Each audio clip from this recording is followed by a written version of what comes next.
Hey there, it's Melissa Brunetti, and welcome to the Mind Your Own Karma podcast.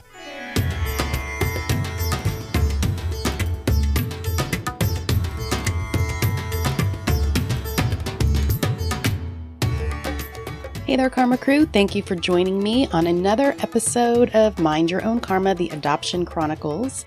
I have a special guest today. I have a friend and fellow classmate, Regina Goldman. She is an adoptee, a Somatic Mindful Guided Imagery guide, a Clarity Breathwork practitioner, and intuitive reader. She was born in San Francisco and adopted by an Israeli mother and an American father. She grew up in the Bay Area and from age 16 lived abroad in Israel off and on for a total of 8 years. She met both her birth parents at age 27. Regina has been on a path of personal discovery and healing since she was 13 years old. She began in her 20s to develop her psychic abilities to understand better what was going on in her relationships, and then over time turned much more toward what was happening within herself. This led her to become a certified Clarity Breathwork practitioner in 2006, after witnessing the immense healing power of this modality in her own life. In 2017, Regina became a co-owner of a spiritual shop and event space in Berkeley, California, where she co-led monthly breathwork groups, co-facilitated workshops, and saw clients. After the completion of that chapter in her life, she was then led by Spirit to a healing method that she really enjoyed doing, where she received quick, powerful results for her clients. That modality was Somatic Mindful Guided Imagery, or SMGI. Regina now works with clients within these modalities in person in a healing studio in Sausalito, California, or online via Zoom. And as I mentioned, Regina and I met in the SMGI course, and when I found out she was a fellow adoptee, I had to have her on the show. And last week, I kind of posed a question that I ask a lot on the show, and that question is, can we heal from the primal wound? And I'm being honest, I've been on the fence about it, and I really didn't know how to answer that question for myself until recently. So we are going to tackle that question in today's episode. Here is my interview with Regina Goldman. So we are welcoming my friend and colleague Regina to the show today. Welcome, Regina. Welcome. Thank you. So we are going to jump right in. And what I want to know first is about how and why you were relinquished. What do you know about that? Okay. Yes. So my birth mother was a hippie and she was in the full-blown late 60s of hippiedom. And she was traveling through Europe, as many hippies did. And she ended up in England with her friend who she was traveling with. They went to a kibbutz office, an office that's basically a kibbutz is a communal living experience that happens in Israel. Yeah. And the guy who was manning the desk there was my birth father. And she walked in. A lot of hippies go to kibbutzes because the communal living thing is was very appealing to them. And she wanted that experience. And as soon as he saw her, he said, "You go to my kibbutz and wait for me there," basically. In essence, which she did. And they had a 6-month relationship. I consider my birth father at that time more of a ladies' man, so he was not very serious and just, playing around. And she completely fell in love with him. And she also got very close to his parents and really loved his family and really loved being on the kibbutz and that experience. And about 6 months into it, she decided she wanted to go to England for a little trip, and then she was going to come back. And she left everything behind. She was a guitar player. She left her guitar and a lot of her stuff, which she would never have done if she knew what she knew a little bit after that. So when she was in London, she realized she was pregnant with me, and she decided to go straight home instead of going back to Israel. And she never told Amatzia, my birth father, that he was a father, that she got pregnant. And because she felt very strongly that he wouldn't raise me and that he would have his parents raise me, because he was really focused on his career. He went to college, and he became a professor. And he tells me now that actually would have been true, but he would have preferred that than me being adopted. But anyway, that's down the road in the story. So, so she went to San Diego, back home, Coronado, where she was from, in 1969. Being pregnant and out of wedlock was a big no-no, especially in a very conservative environment in Coronado. It was very Republican and very military, and still is today. Right. So they actually, her father sent her away to a halfway house for pregnant women in San Francisco. And this was in August 1969, which was flower child era, which was in San Francisco. That was the height of the flower child era, August 1969. I mean, there's documentaries on that. So she had a great time. Yes. And she made some really interesting connections, but she was really deeply hurt and sad by being pushed out of the family and forced into this situation, which she did not want to do. She did not want to give me up for adoption. And she felt she didn't have any choice because she was 21 at the time. And she just didn't see that she was going to be able to support me properly. And with the support of her family, it didn't feel like it was going to work out at all. But she was deeply, she tells me after I met her when I was 27. So she told me at that time, and she still tells me all the time, how it was so painful for her to give me up. She really did not want to do that. Yeah. And so she gave birth to me at UCSF in San Francisco. And I think she said, from what her story is, I was in the hospital for 2 weeks. And she would visit me every day to feed me with a bottle. And they let her do that, to keep coming every day and feed me with a bottle. And then after 2 weeks, they said, okay, now that has to end. We're going to send her to a foster family as in the interim of her being with her adopted family. And that was pretty heartbreaking for her, I can imagine.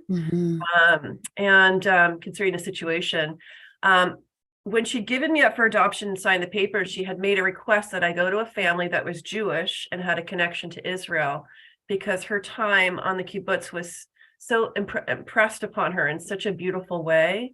And it really is such an incredible way to raise children, to be a part of it.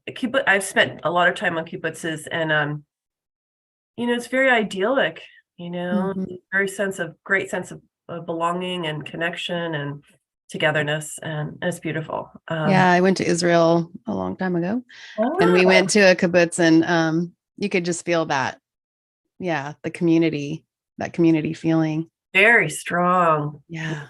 Very strong. So, she always had a softness in her heart for that. So she wanted me to hold on to the connection in some way through my adopted family. So I was adopted into a Jewish family, and my mother was from Israel, was actually born in Vienna, Austria, but was raised in Israel since she was 8 years old. And then she came to the States in her early 20s. And my dad, American from New Jersey, very American, very much from New Jersey.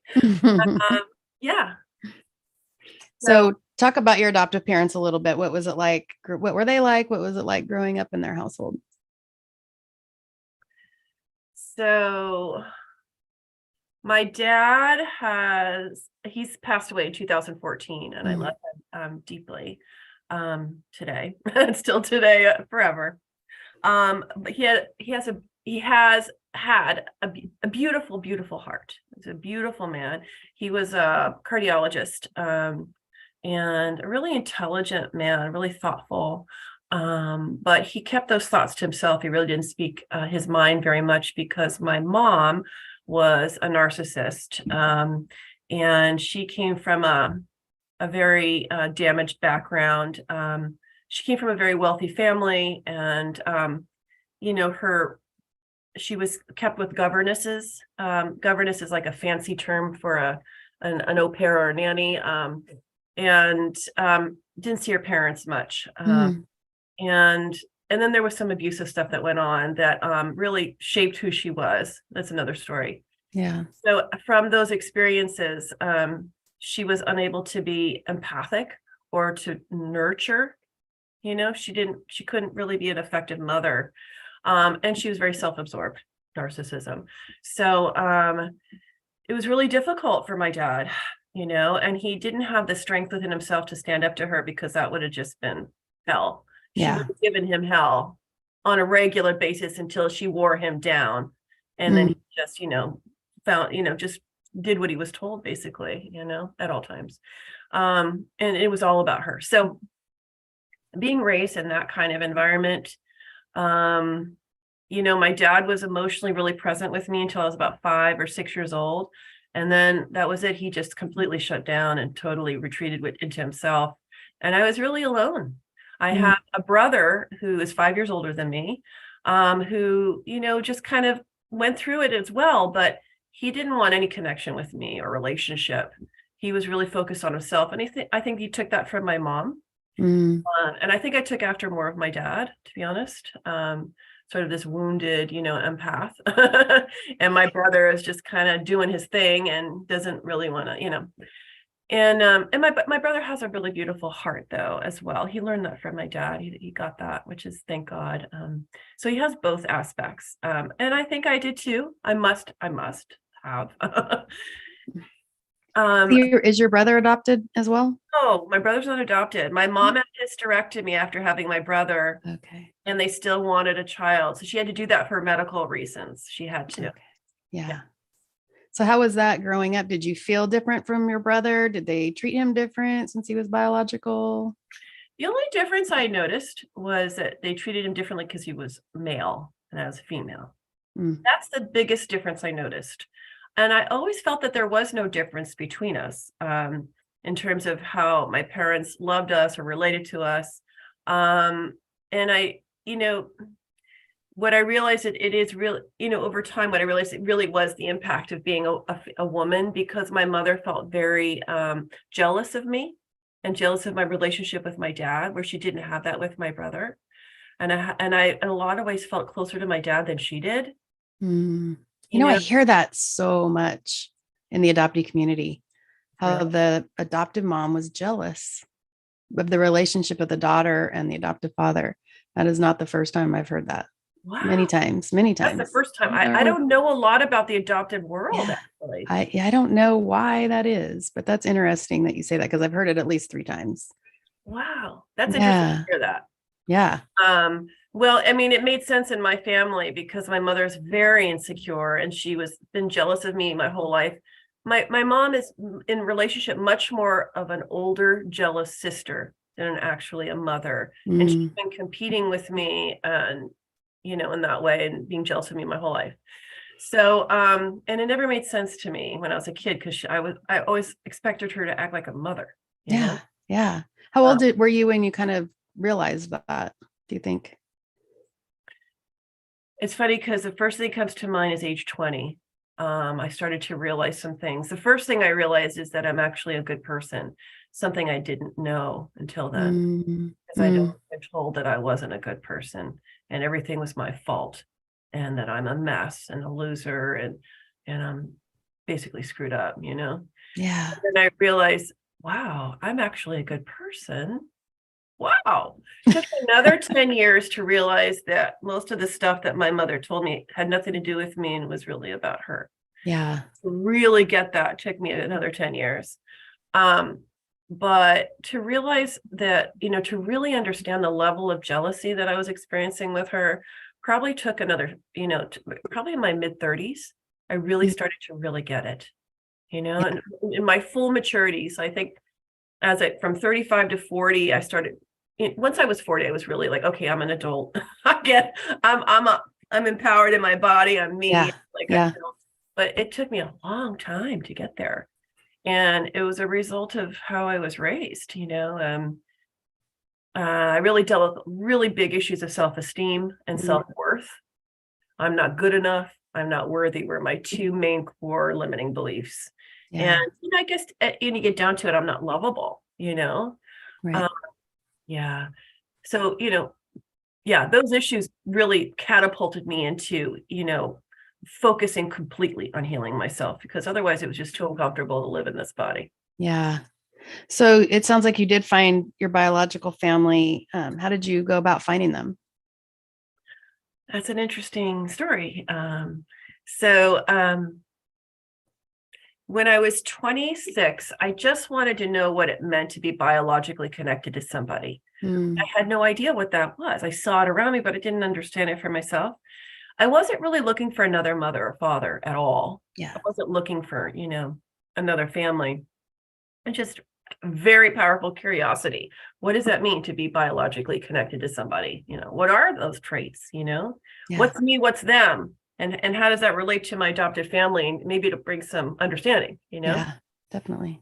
I hired an investigator. No, I went to the adoption agency to see if they had any information for me. And the So what year is this approximately? What year? Yeah. So here, I'll tell you. So 2000. I mean, was there internet and Facebook and no. Yeah. Because I had to hire a detective. This was early 1990s. Me too. Okay, got it. So exactly like 92, 93, 94, if I'm correct. Yeah, that's about when I searched too. Yeah. Oh, that's interesting. When I was 26 and I'm 53. So, that was that many years ago. Yeah. So I went to the adoption agency. The lady said, "I'm sorry, your birth mom didn't put a note in your case file that said that we could contact her. So I can't help you with that. But here's a list of 30 or 40 private investigators, and maybe they can help you." And she gave me a long list. Oh, dang. Okay. So I just kind of went down the list and picked one out of all these people. I called her up, and it just turned out to be, and I don't think nothing's coincidental in my world. I'm very aware of it.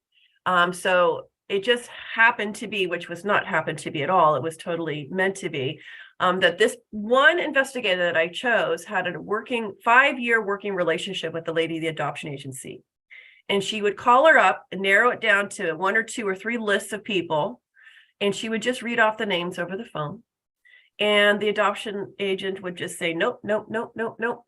And then when she got to the correct name, she simply would just be silent. Oh. That's how they had their ways to share information, is that she just wouldn't. I wonder if we went through the same person. This is weird. Anyway, go ahead. You have something similar happen in that way? I think so, because the lady that I went through, her agency was called the Snoop Sisters. I think it was 2 ladies, but they had connections as well somehow. And I don't know what the codes were or anything like that, but I know that they had connections there and was able to get information to me very quickly, as well as my original birth certificate somehow. Oh, wow. Did you meet your birth family? Mm-hmm. Okay. So go ahead. So she got named. So she found her. She found her. So the lady at the agency confirmed it. Yes, that's her, without saying anything. So she called me up and she said, "I have your mother's address and her phone number and her name, and here it is." And I was like, "Whoa." I'm getting the chills. Okay. All right. So I called her up, and it was an answering machine, and the old kind of answering machines where you had to go home to actually hear your message, right? Right. And push a button on a machine. And I said on the message, I just said, "My name is Reggie. I'm calling about a personal matter. Please call me back." And I left my phone number. Excuse me, itch my nose. And so that evening I got a call back, and the woman on the phone said, "I know exactly who you are. I named you Reggie. You're my daughter." Oh my gosh. And I was like, "What?" That's crazy. Getting the chills again. How could you possibly know that? Right. And she said, "I named you Reggie." And I said, "But I've been Nurit, the name that my adopted mom gave me my whole life until I was 15. Nobody ever told me anything about another name. And when I was 15 years old, I had this overwhelming absolute need to go through my adopted mom's desk, every single paper in her desk, which I had never done before, and I had no interest in ever doing it again. But when I was 15, I was obsessively like, I have to do this right now. Yeah. And I went through every paper in her desk, and I found a letter from my foster mother, who I'd been with for the first 6 weeks of my life before I was handed over to my adopted parents. And it said in that letter, we loved having Regina. Regina was such a beautiful baby. We hope the best for Regina, la, la, la, la, right? Mm. And I was like, Regina? And in that moment, I said, no, my name is Reggie. Wow. And I changed my name in that moment right there. That was it. And I was Reggie until 1 year ago. And then another really weird thing happened. And I changed my name to Regina. And I've been Regina for the last year, and I will be for the rest of my life. Do you want me to relate to that weird thing that happened? Yeah. I love all that woo-woo stuff, you know. Another really interesting thing, right? I had just left my husband, and I was about to move from one city to another, and change my whole life completely, which is what has been happening over the last year. I feel like I've stepped onto a higher timeline, upgraded absolutely everything about who I am and where I'm moving, where I'm going. And that's actually exactly what happened. But I was driving in my car shortly after I had made the decision that I'm leaving him. And I heard a voice in my head. It said, you need to change your name to Narit or Regina from Reggie. But it said, you need to change your name from Narit to Regina. I said, immediately, I said out loud in the car, Regina. I was like, what the hell was that? I just heard a voice in my head. And I have an absolute knowing in my heart that that's what I'm doing. I'm changing my name to Regina. Wow. Like, oh, that was weird.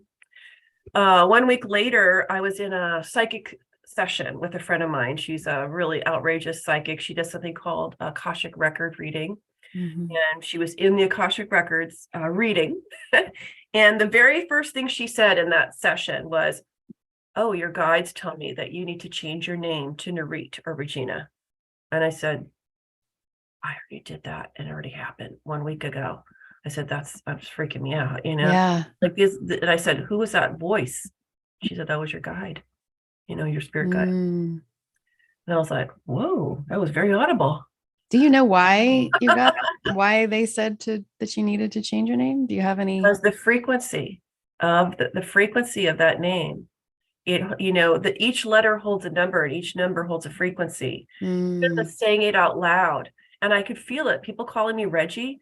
Over the years, I've started to notice the Reggie was keeping me small, like something about the frequency of that name.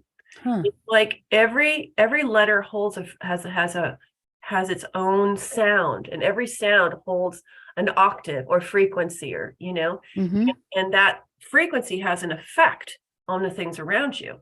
So if people keep using the same sound in relationship to you, then you start to mold to that sound. You start to come into resonance with that. And I could feel that I could feel that it hadn't been me for a long time, like at least 10 years. Every time somebody said it, I just like, I always felt this kind of it was like putting me down, like not putting me down in a personal way, but just kind of, it was lower than who I really am. It wasn't me anymore. Yeah. So Regina felt like, oh, it was something I could expand into. Like it was something I could expand into. Felt good. It's a feeling. It's a frequency. It's a resonance. Yeah. Yeah. So how'd you find your dad then? Your biological dad? So when I found my birth mom, thanks for keeping me on track. That's a lot of story. That's my job. I found my birth mom. She said, I know how to find your birth dad. So she called my paternal grandfather, his father, and he was still alive, living at the kibbutz, and she called him. His name was Myram, a beautiful human soul. I love him so deeply. He died. But I got to meet him. He's a very special man. I feel very emotional about that, actually. So she got Myram on the phone, and Myram said, Stephanie, we haven't heard from you in 27 years. How are you? Why did you suddenly leave out of nowhere? What happened? Blah, blah, blah. Left everything. Yeah. And he's like, oh my God, Stephanie, I love you. And Stephanie said, I love you too, and she said, listen, I really need to contact Amatsia. Do you have his phone number? He's like, of course. And so she gives him the phone number and she calls up Amatia, and Amatia's like, Stephanie? So when he said, she's like, whatever happened to you? You just disappeared. Wow. And she said, well, I'd never told you this, but the reason I disappeared was because I got pregnant and I had a child, and she's your child. You have a daughter. And he flipped. He was so angry. Oh, So angry at her that she didn't tell him, and that he didn't have the choice of whether or not he could, his family or him or whoever, to raise me. Right. Yeah. He was so upset. But then he, eventually calmed down, but he's like, I want to talk to her immediately. I want to talk to her right away. And so she got me in contact with him, and he was really nervous. Like, I talked to him on the phone, and he was in Israel, in Haifa, where he lives. And I could tell, the first thing I noticed right away was that, he'd spent all of his life focused on his career. He'd become very successful in his career. He was a Saddam Hussein expert. He was the chairman of the Middle Eastern Studies at Haifa University. He was a professor. And also he had worked for, 3 administrations in US, the Bush, the Clinton, the Obama administration, worked very closely with a lot of their top generals, helping them with issues in Iraq, and especially after the Iraq war, how to restructure and rebuild Iraq, and also during the war, how to handle things, because he was a Iraq Saddam Hussein expert. He'd written a number of books. He was world renowned. Wow. All over the world. And so I visited him at the Institute of Peace and stayed with him in DC a couple of times, and was privy to some of those meetings, which were really interesting. That's a whole other subject. Yeah. But anyway, so he'd spent all of his life working on his career, but none of that time had he really developed himself as a human being. So I could tell right away that he was pretty shallow, very kind of a womanizer, not kind of, but he had a really good heart, and he was a good man. He was a good man. He was raised by good parents in a good environment, solid, like, it just wasn't very developed within himself, as a human. So, and he said he felt a little intimidated by me because he could feel that I was way more developed than him, just because I focused on that so much, because I was so much pain, I kind of had to, as an adult, as a young adult, at that point. I was only 27 at that point. So, anyway, so, but I'd done quite a bit up until that point for myself. So do you have any biological siblings from either parent? So neither of them ever had kids. And at that point, neither of them had been married either. He had a girlfriend of 18 years that he has married since then. But I do have cousins. So his sister, her name is Kochevet. And so I talked to him on the phone. He said, I want you to come to Israel immediately and meet me and my family. And I said, well, that's really interesting, because less than 2 weeks ago, I had made the decision to move to Israel permanently. Oh, wow. Aliyah. And Aliyah is when a Jew returns to Israel. So it's a sort of like, I wasn't doing it as a Jew. I just felt that I had this, these are the things that happened in my life. I had this before I met my birth father, before I met my birth mother. This all happened within a week. Okay. Before this week happened, when I got the phone number of my birth mom, and this whole series of events unfolded, like 1 or 2 weeks before that, I had made the decision that I want to go back to Israel. I want to live there permanently. I had been to high school there for 2 years, living there. I'd been to Tel Aviv University for a year, and 8 years had passed. And I was like, I had this overwhelming knowing that I absolutely have to go, and I need to go now. And I was like, whoa, I sold all of my stuff within 9 days. And then I was in Israel. Oh my gosh. And this was how in touch I was with myself at that time, in my knowing that, like, absolute, like, there's no question. And I have no idea what's ahead of me. I just know that I'm supposed to do this and I'm going to be taken care of. Like, I just kind of knew it. And it was absolutely more than true. It was ridiculous, honestly. Yeah. So within a week or 2 weeks of that decision and that unfoldment, the reason why it happened within 9 days, and I remember 9 days, is because my birth father called me and we had that conversation. We talked, and he said, "You need to come to Israel." And he sent me a ticket to Israel to come, within that 9-day period. He's like, "You're coming now." And I was like, "Whoa, I'm actually moving to Israel." And I just made that decision. I mean, that's weird. So I got on the plane, I went to Israel, and I sold everything, in one weekend, and packed everything up and just closed everything off, and my life was over in the United States, period. I got on there, I put everything in storage because I knew I was going to come back and take care of some last things before I made that final move. So I put everything in storage, and I just took my, some basic stuff. Actually, I took a lot of stuff because I knew I was moving there. I took as much as I could get on the airplane. Yeah. I remember 2 huge bags and so anyway, and some other stuff in storage. A lot of details. So I get on the airplane, I fly to Tel Aviv, and I get off the airplane, and I'm going through customs. And right after I go through customs, I'm walking out, and nobody's allowed to go in there from outside. Only the people who are coming in off the airplane. You get at your baggage, and then you walk out, and then all the people are out there that are waiting. Right. Yes.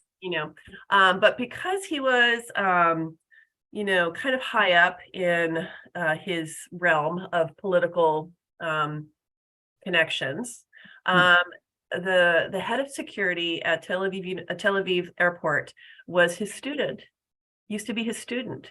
University, and because he had that connection in Israel, it's all about connections. Yeah.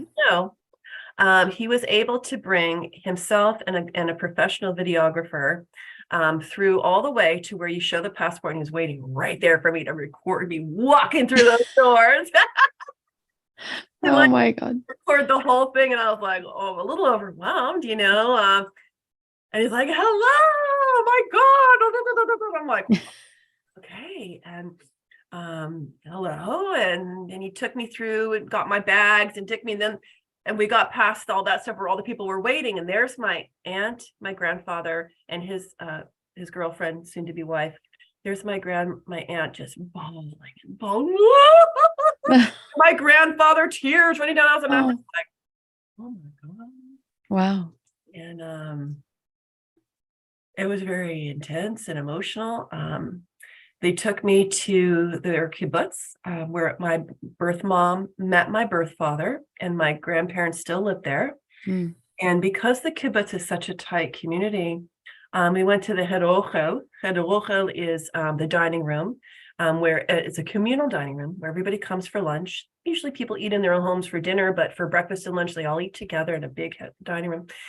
And they took me immediately to the dining room to meet over 200 people who considered me family, because they're so tight knit as a community. And I mean, talk about overwhelm, I was just like, what? Yeah. Everybody's like rushing in to meet me, I'm like, oh my God. And then they had a party at my grandfather's house with all the closer, the cousins, and everybody came from all over Israel to meet me. I'm just like, whoa, shit, Yeah. Crazy. And then, I stayed overnight there with my grandfather and all those people. And the next morning we drove up to Haifa, and my birth dad had arranged a boat to go out on the Kinneret, which is the Sea of Galilee, and Tiberia, which is Tiberias, and close to Haifa. And so they rented a boat, and they invited all of his colleagues, all the professors and their wives and their families and all the people he knew in Haifa, and literally packed them all on that boat. And we went out and, had a get to know Reggie a boat ride, What was so beautiful about that was that, halfway through the boat ride, there was a microphone and music playing. In Israel, people sing together, and they all started singing songs together. And there was just this beautiful feeling of connection and homecoming. I feel so emotional on it. There's something very, very special about the Israeli culture. Something very special. There's a sense of belonging. You never feel alone. In the 8 years that I lived in Israel total, I never once felt alone, ever. There's a sense of belonging to that and the culture, the people. And, and just singing from your heart, singing these Israeli songs that have a lot of meaning to them and were familiar to me because I was raised by an Israeli mom. And so that's an interesting piece, is that, my adopted family, my birth mother raised in Israel, my father American, my birth family, my birth father Israeli, raised in Israel, my adopted mom American. So it was interwoven in both those families, this deep connection to this country and to Israel. I didn't think I was going to get emotional about the boat ride. Well, it's great to hear a positive reunion story, because there isn't many. So that is so great to hear. And so did it continue? You still have good relationship with both biological parents? Yeah, absolutely. My birth father, it's, been many years, and I don't feel as connected to him because he's far. I think I'd be more connected if I was living in Israel. I really, really, really love his sister, Bochevet, my aunt. She was there crying her brains out when I showed up that first day at the airport, and she really loves me, I really love her. I went back to Israel after 25 years. I'd been there. I went back when I turned 50, 3 years ago, almost 4 years ago. And that love was still as strong as the first day I met her. So why did you end up leaving? Because you were going to live there. So I lived there for 3.5 years. That second time when I went back when my 27, I lived there for 3.5 years, and I had the most incredible time. And then I started to realize that if I want to study, if I'm going to study the things that are really important to me, I'm not going to be able to do it in Israel. Israel's a really small country, and they have great universities, but what I wanted to learn was, and my birth father was really trying to get me to go to Haifa University because I could have done it for free because he was, a professor. Yeah. And he couldn't figure out why I didn't do it. He still to this day doesn't understand that. And but I understood completely, and that's because what I wanted to study was really not something you could find in university. What I wanted to do at first, I thought it was psychology, like I want to be a psychologist, and I wanted to study something called psychosynthesis. And the best place to study that on the planet is in England, in London. They have the best psychosynthesis program. So I went to London, and I went to 3 different schools, and I talked to everybody and got all the information. And then I went back to Israel, and I was like, that's not it. It's too dry. It's too mental. I need to do something that's much closer to like me, like who I am, more me. And before I'd moved to Israel, I'd been studying at the Berkeley Psychic Institute, and I'd done some classes, and I was so into it. So I remembered that, and I said, you know what, I need to go back there and complete a certification. Like I need to do everything they've got. So I actually moved back to California, moved back to Berkeley, and I ended up spending a total of 5 years at the Berkeley Psychic Institute and did their clairvoyant program. And I discovered a lot about myself and a lot about people and a lot about what's going on the inner world and how things work on a spirit level. And that started opening doors in a really big way for me. Yeah. On that level. Yeah. So you said, I realized I was blocking universal or spirit support with the negative beliefs that were running my life. And I think everyone has negative and limiting beliefs, but adoptees seem to have a lot of the similar ones in common. So what limiting beliefs or personal issues did you see in yourself? Well, the core limiting belief is that I'm not worthy and that I'm not good enough. Those were the 2 that were plaguing me my whole, for a long time. Not so much anymore, which is really nice. There's still echoes of it, but I walk through it and then it just falls apart completely, which is really nice. So, and then maybe I'm not lovable. Yeah. Did that come from your adoptive mom, or do you think subconsciously, because you were relinquished, that you kind of feel like, well, my own birth mother didn't want me? So I know a lot of adoptees feel that way. Did you Well, it's ever? interesting, Melissa, because up until just very recently, I was absolutely certain it came from my adopted family. But I just recently had an SMGI session with Michelle, who's in class with us, actually. Mhm. And for those people who watching this podcast don't know this, Melissa and I are both in a class. It's my second go around. I'm getting licensed, and last year I was certified. I think it's your first time, Melissa. Mhm. Yeah. You're being certified this year. Yep. It's called Somatic Mindful Guided Imagery, and we're becoming guides. I'm already a guide. I already see clients. And so Michelle is from that class last year too, and she's also in this class this year as well, getting licensed. So we did an incredible session. This was just maybe a few weeks ago or a month ago or something. And when I was in hypnosis, which is basically what happens is in the session, you take people down into hypnosis, into the subconscious level. And from there, you access your inner wisdom or deeper subconscious knowings and understandings and issues that have been living there, running your life.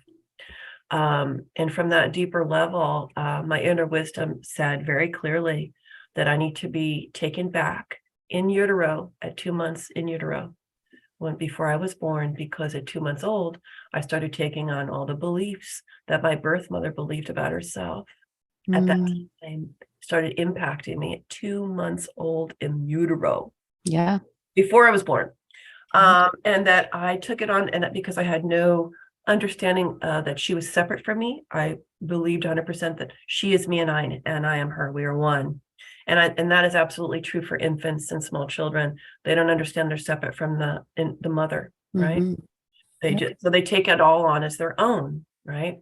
So, and I started listing off all the stuff that I had, and I was like, and I started having these like aha moments, like, whoa, I thought all this time, some of it is definitely from my upbringing, but I started internalizing my birth mother's issues, and she internalized that stuff from her family. And by the way, my birth mother was adopted as well. Oh, wow. So she took on a lot of stuff from her birth family and her adopted family. I took stuff on from my birth mother and her adopted family, not so much from my birth father. It was really my birth mother I started to, I was going to say ingest, but no, like it was literally like a blueprint that was being placed within me that was her. And I was living as though I am her. So low self-esteem was a really big one. Something's wrong with me. I'm not good enough. Nobody loves me. I mean, I just started listing this stuff off. Yeah. And in that session, I started to really address that stuff on a deeper level and start clearing away that clutter. Yeah. That's not mine, that I've been living through like a veil that I've been living through that, The fog, the adoption fog.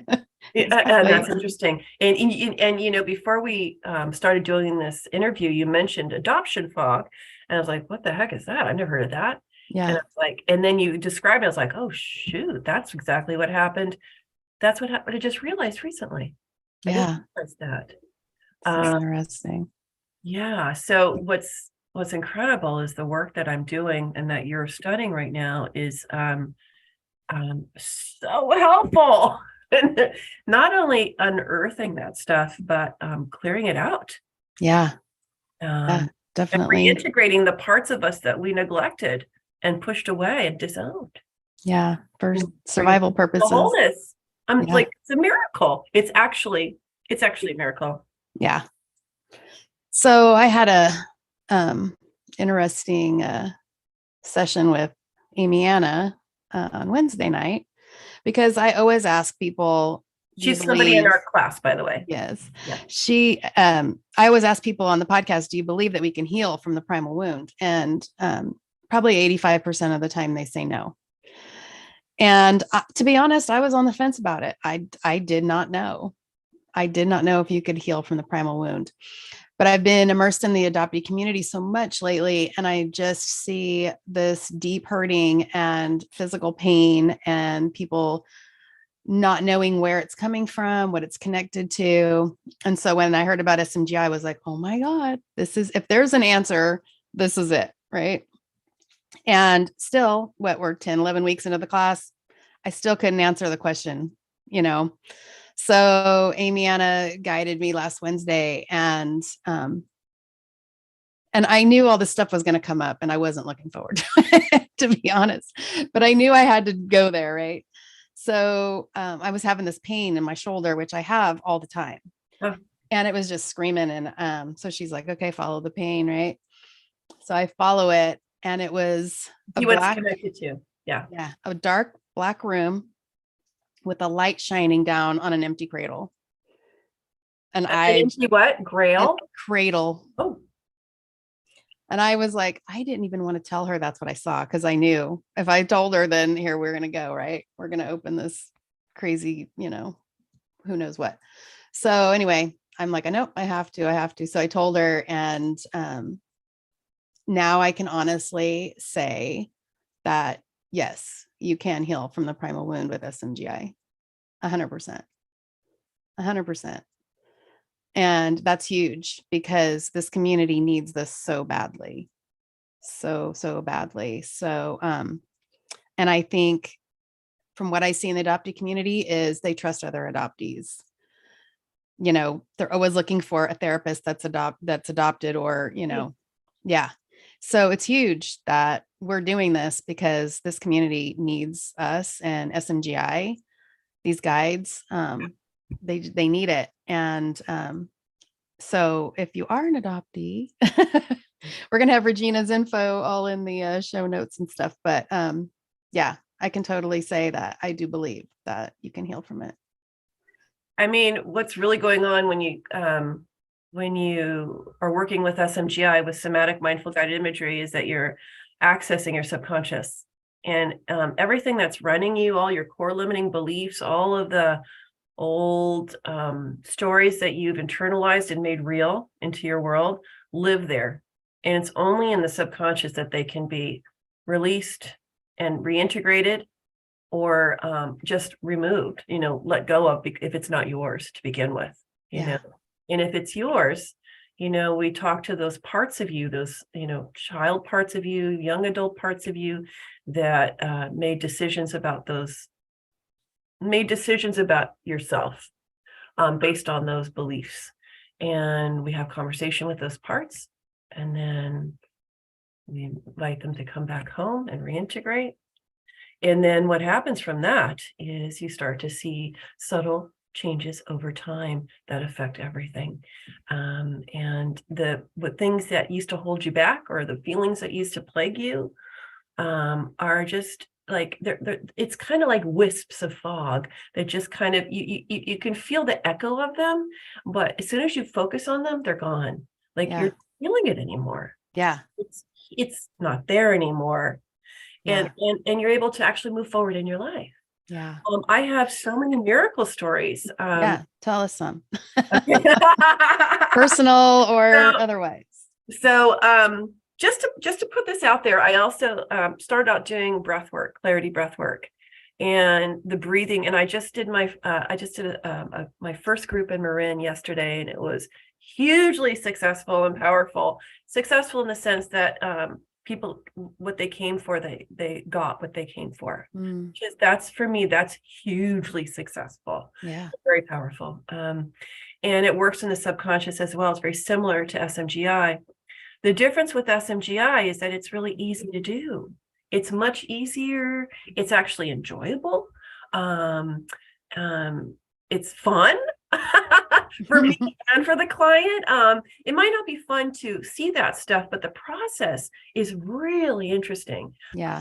And it's just a lighter, easier way of getting stuff done. There's the right time to do breath work, and there's the right time to do SMGI. And before I go into the benefits and what I've seen with some of my clients, what I want to say about that is SMGI is kind of like my main thing. What I've realized is the thing that really impacts and affects people, the majority of the people that I work with, the best. And then I like to pull out breath work when other stuff is a little bit more difficult to get to, or it just kind of continues. Then we go into that deeper piece with the work, but as an individual session. With SMGI, I like to set them up ideally in 3, 6, or 9 sessions series, because that's when you see the best results. Yeah. So, well, what I did in one session, or basically 3 sessions, it would have taken me 6 months to a year in therapy to get to that. And it took 3 sessions. And there's no guarantee in talk therapy that you're actually going to resolve that. I think talk therapy is really, really wonderful to get the ball rolling. Yeah. But for long-term success, in my opinion, and it's my experience. But it doesn't mean that's, just keep that in mind. This is my experience. And I've seen it be other people's experience as well, but I can only speak for myself. Talk therapy is very helpful, but I've seen people in therapy for 15 years and they're still telling the same stories, going over the same material over and over and over, and they're not seeing a lot of movement forward. Yeah. Where, just in one session, you can see things starting to move. Yeah. In 3 sessions, you definitely see something moving, but there's no guarantee. Every single person is different and they all go at their own pace. Yeah. It's a much shorter window than I have noticed and experienced with people and with myself with talk therapy, Yeah. And I'm not saying that my primal wound is totally healed, but it's opened that door to all those little pieces that either I'm going to have to clear or integrate. So I know there's more coming, but just having that one experience, like I said, that would have taken me forever in therapy if I even got to that point. To do that in, 3 sessions to have that experience was really life-changing and helped me realize that it is possible. Yeah.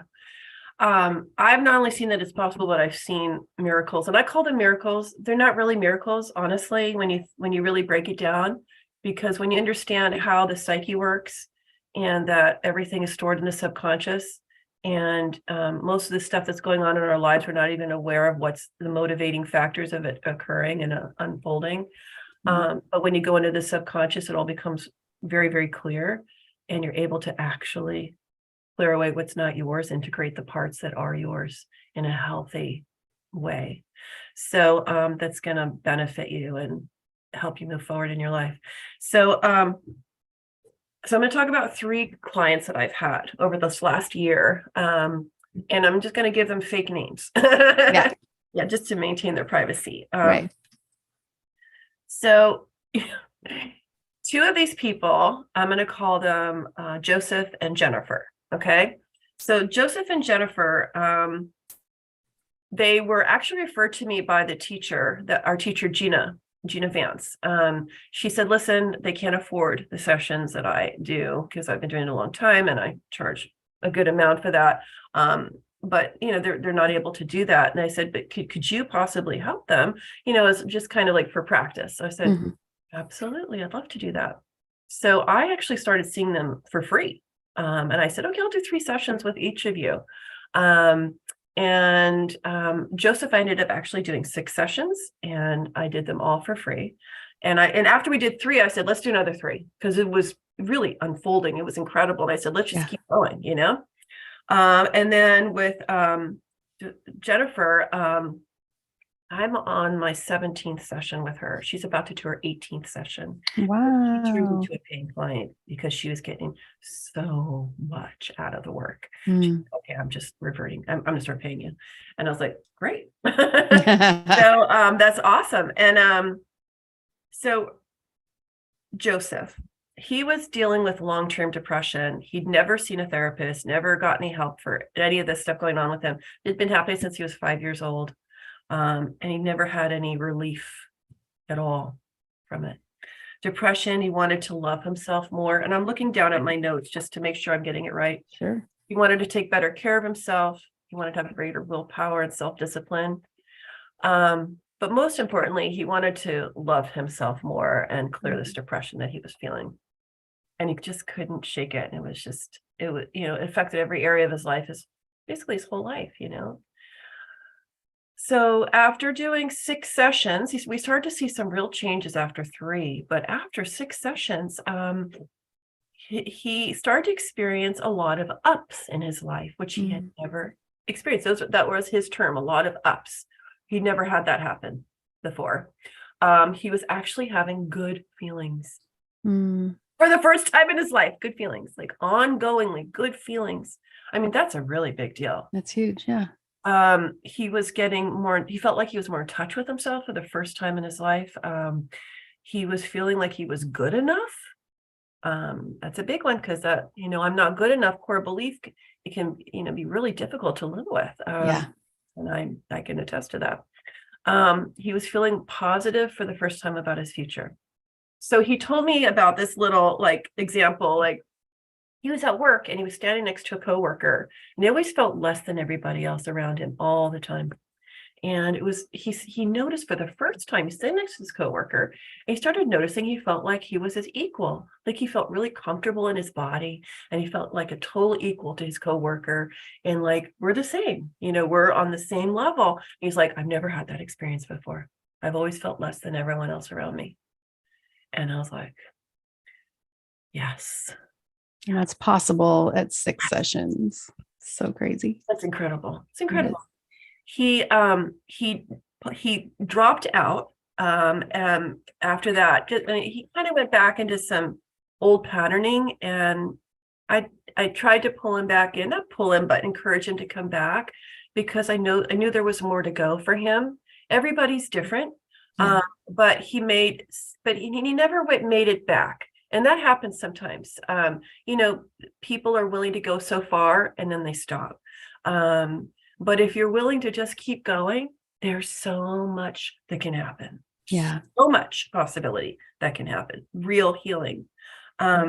So for example, Jennifer, she was also one of those people that was referred to me by Gina, who couldn't afford the sessions. So since she was 26 years old, she had been dealing with chronic illnesses. And as a result of that, she wasn't able to do most of the things that other people can do.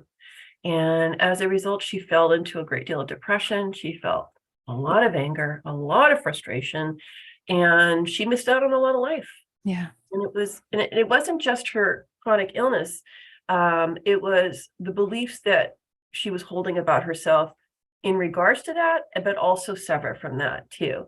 And also that led to that chronic underlying reasons for the chronic illness. So, and I'm a firm believer that, some issues, some illnesses are genetic, and some illnesses are self-created, and some illnesses are environmental. There's a variety of reasons for illnesses, but at the end of the day, we're so powerful. Yeah. As a soul, that honestly, we can heal just about anything. I mean, we can heal anything. That's the truth. Yeah.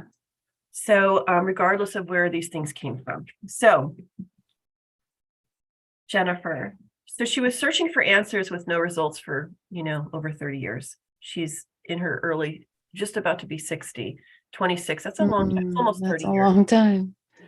Yeah, a long, long time. And she'd been to therapists with no real results. And she was desperate. She didn't know what else to do. She didn't want to live in her body anymore. She wasn't going to consider killing anything like that. She was not doing that, but she just didn't, she didn't know, she was up against a wall, she didn't know what else to do. She was really having a very hard time.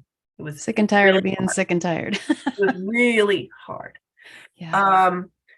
So she was unable to move forward in her life. She was feeling hopeless and helpless for a long time. And like I said, therapy with no real results. And she went from that after 17 sessions to doing really well, ongoingly for the first time. Not only was she experiencing deep feelings of wholeness within herself ongoingly, she was no more depression. no more feeling of stuckness. She's, like I said, starting to feel whole within herself for the first time. She was now and not only that, but some really interesting side byproducts were happening. She was starting to experience synchronicities in her life going off the charts. Like, she connected in with aspects of herself that started to create a ripple effect in her outer world. And she started to see herself not only coming, it's funny. It's like people wonder, what does it mean to be in wholeness with yourself? Well, it means to feel peaceful, to feel good ongoingly, to be okay with yourself. But much more than that, it's like a wholeness is like, it's like a deep sense of well-being. It's connecting to your essence and your purpose. And but what it feels like, that's the support. Feels like well-being, everything. Like, I'm okay, I'm at peace with myself. And so the more that she started to feel that ongoingly, these synchronicities started to really kick up, and it was becoming ridiculous. She was sending them to me weekly. And I was just blown away. It's awesome. And eventually I started to realize that she might be surpassing me in my like, wow, that's and not that I'm so far ahead, but that's amazing to see somebody who was stuck for so long within herself and feeling really helpless and hopeless. I just watching her just breeze right by me, like in where I am in my own growth, and I've done a lot of work. And I'm really proud, amazed. She also attracted into her life a man that adored her and cherished her and was healthy for her. That was a first in her life as well. That's a big deal. And she's still with him. So this directly relates to how she now feels about herself after clearing away all that old inner clutter that wasn't hers to begin with. And also healing aspects of herself from her childhood, right, in her subconscious at the root level. So the more sessions she did, the more miracles that unfolded in her life. And now she's feeling incredibly empowered by these changes. And she's feeling not only hopeful, but super excited about her future. And, she's still working on different aspects, but the core is becoming really smoothed out, flowing, right? And peaceful. And these feelings, good feelings, just keep bubbling up in her, this is a really beautiful thing.